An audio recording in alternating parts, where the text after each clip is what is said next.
لا يكلف الله نفسا إلا وسعها.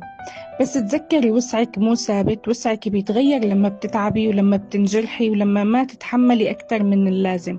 مو مطلوب منك تكوني قوية دائما ولا تتحملي كل شي بس لأنك مرأة.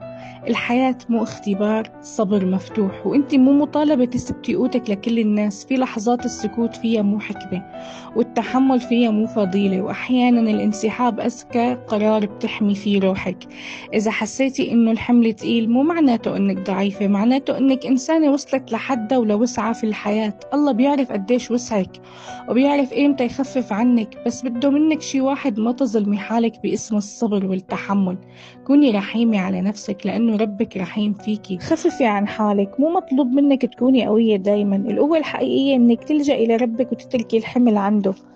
في نفوس في الحياة وسعة مجروح، وفي قلوب وسعة تعب من كتر الصبر والضغوطات. مو كل بنت قادرة تكمل، مو كل وحدة عندها طاقة تشرح، وفي ناس عم بتعيش يومها بس لأنه ما عندها خيار تاني. في ضغط ما بينحكى، وفي وجع ما بينبكى قدام الناس، وفي قوة شكلها ثابت بس بالحقيقة هي تعب مؤجل. فإذا حسيتي حالك ضعيفة اليوم، عرفي إنك مو فاشلة، إنتي إنسانة وصلت لحدها.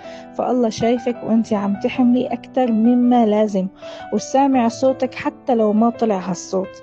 لا يكلف الله نفسا إلا وسعها، وربك أرحم فيكي من قسوة نفسك عليكي.